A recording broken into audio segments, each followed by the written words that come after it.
Most child stars fade quietly. Tanya Tucker never did. She spent her teenage years scandalizing Nashville, her 20s in a relationship so chaotic it ended in a lawsuit, and a long stretch of the 1980s and 2000s written off as a burned-out relic of country music's outlaw era. Then, in her 60s, she did something almost nobody saw coming. She came back bigger, more celebrated, and more honored than at any other point in her career. Here's the real story. Tanya Denise Tucker was born on October 10, 1958, in Seminole, Texas, the youngest of 3 children. Her father, Bo Tucker, worked as a heavy equipment operator, and the family moved frequently across the Southwest following his work, including a stretch in Willcox, Arizona, where the town's single radio station played country music around the clock. Tanya decided early that she wanted to sing country music professionally, and her father believed in that ambition fiercely enough that he became her manager, pushing hard to get her noticed. At 13, she landed a small role in the 1972 Robert Redford film Jeremiah Johnson, but music remained the real goal. With a demo tape, she got in front of producer Billy Sherrill, signed with Columbia Records, and released her debut single, Delta Dawn, in 1972. It climbed into the country top 10 and made her an overnight sensation. The label had reportedly worried about revealing just how young she was, fearing audiences wouldn't accept a child singing a song about heartbreak and longing. But the opposite happened once the truth came out. Hits followed quickly. What's Your Mama's Name and Blood Red and Going Down both reached number 1 in 1973, when Tucker was still 14. At 15, she recorded Would You Lay With Me in a Field of Stone, written by outlaw songwriter David Allenco, a song with sensual adult subject matter that made many listeners deeply uncomfortable given the age of the singer. Tucker didn't back away from the criticism, describing the song as being about devotion rather than anything scandalous. By 16, she was already in the middle of a contentious contract dispute, eventually leaving Columbia for a reported $1 million deal with MCA. An enormous sum for a teenager negotiating adult business while singing adult material under constant industry scrutiny. Songs like Lizzie and the Raymond and San Antonio Stroll kept the hits coming through 1975, even as the unusual pressures of growing up in studios and gossip columns instead of an ordinary childhood took a real toll. In 1978, at 18, Tucker released the album TNT, leaning hard into rock and roll with a cover image of her in tight red leather. A deliberate, forceful rejection of the wholesome child star image that had defined her, and a genuine shock to country music's more conservative audience. The album went gold. It also marked the beginning of a period Tucker has spoken about candidly in the years since. Heavy drinking that began in her late teens, driven, she said, by the loneliness of life on the road. Full arenas and screaming crowds, followed by empty hotel rooms once the show ended. She moved to Los Angeles in 1978, hoping for a bigger pop crossover that never fully materialized, and instead found herself pulled into the city's nightlife. Her romantic life became tabloid fixture material, with her name linked over the years to Merle Haggard, Don Johnson, and Andy Gibb. But one relationship defined this period of her life more than any other. In the early 1980s, in her early 20s, Tucker began a highly publicized relationship with Glenn Campbell, the superstar behind Rhinestone Cowboy, who was in his mid-40s and freshly out of his 3rd marriage. Their public chemistry, including a 1980 duet on Dream Lover, made them tabloid fixtures, but the relationship itself was volatile. Both struggled with substance abuse, and the relationship involved real physical violence on both sides. By Tucker's own later account, Campbell knocked her down at points, and she once hit him with a chair. Campbell reportedly threw her a $57,000 22nd birthday party, and the two were briefly engaged in 1981, but the relationship lasted only about a year before ending in bitterness. Several years afterward, Tucker filed a $3 million lawsuit against Campbell, alleging he had knocked out 2 of her front teeth during one of their fights. Campbell denied it.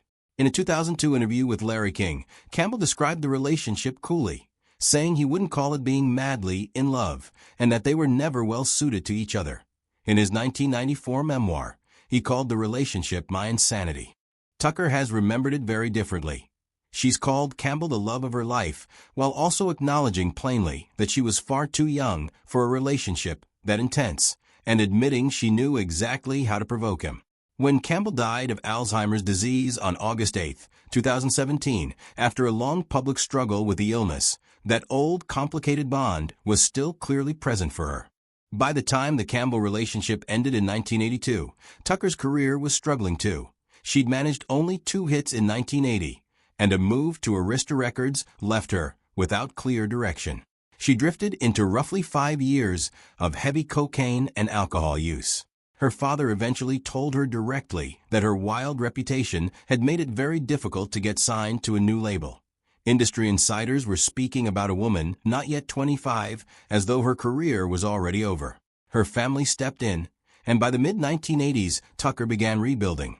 She signed with Capitol Records in 1986, scored hits including One Love at a Time and Just Another Love, her first #1 since 1976, and in 1988 landed 3 more #1 hits along with a run of 8 consecutive top 10 singles. That same year, her family confronted her about her continued drinking and cocaine use, and she checked into the Betty Ford Center. In 1991, in a moment that felt almost too dramatic to be real, she won the Country Music Association's Female Vocalist of the Year award on the very same night she gave birth to her son. Tucker built her family entirely on her own terms and never married. Her first 2 children, daughter Presley Tanita, born in 1989, and son Bo Grayson, born in 1991, were fathered by actor Ben Reed. Her 3rd child came through a later relationship with musician and producer Jerry Lasseter, to whom she was engaged more than once. Days before their planned wedding, Tucker learned she was pregnant and called off the ceremony rather than marry while visibly pregnant. Their daughter, Layla Lacosta, was born in 1999. In 2005, the TLC reality series Tuckerville followed her life raising her children in Tennessee. Tucker remained a hitmaker through the early 1990s, with songs like 2 Sparrows in a Hurricane, and soon reaching #2 on the country charts. But by the later part of the decade, the hit slowed considerably. Her 2002 album Tanya would stand as her last collection of original material for 17 years. During that long gap, she was still respected, but had settled into the role of a legacy artist rather than a current hitmaker, a period that included one genuinely difficult public misstep. When a tribute single she released the day after Glenn Campbell's 2017 death drew criticism over its timing, compounded when the Alzheimer's Foundation of America said publicly it had received no proceeds from the song despite claims otherwise. Her turnaround began with an unlikely source. Brandi Carlile, a longtime admirer of Tucker's music, was brought in by producer Shooter Jennings to help write and produce a new Tucker album. The result, While I'm Livin', released in 2019, was Tucker's first album of original material in 17 years, built around songs Carlile and her collaborators Phil and Tim Hanseroth wrote specifically to draw on the lived-in ache in Tucker's voice. Critics, who had long since written her off, responded to the record's honesty. At the 2020 Grammy Awards, Tucker won Best Country Album for While I'm Livin' and Best Country Song for Bring My Flowers Now, her first Grammy wins ever, 48 years into her recording career, at age 61. The momentum kept building. A 2022 documentary, The Return of Tanya Tucker, featuring Brandi Carlile, was released globally by Sony Pictures Classics and drew praise from the New York Times for the way Tucker's phrasing and emotional delivery had held up undiminished. In December 2022, she made her acting debut in a lead role in Paramount's A Nashville Country Christmas alongside Keith Carradine. In April 2023, she was inducted into the Country Music Hall of Fame, and that June she released Sweet Western Sound, again produced by Carlile and Jennings, to strong reviews. Now in her late 60s, Tucker remains genuinely active rather than simply celebrated from a distance. She continued touring through 2025 and into 2026, performing on major stages including the CMA Awards, with fans and critics consistently noting that her voice has lost little of its power. She's also built out a business beyond music.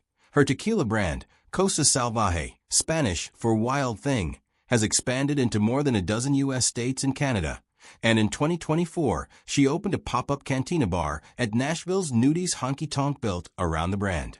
That same year, she received the Susan G. Komen Promise Award for her philanthropic work supporting breast cancer research.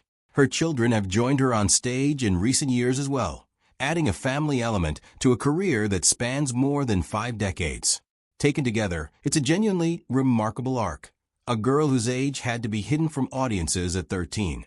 A young woman whose wildness at one point nearly ended her career before 30. And a woman who, in her 60s, finally received the industry's highest honors for the very voice that had carried her the whole way. Few artists get a second act quite that complete, this late, on quite these terms.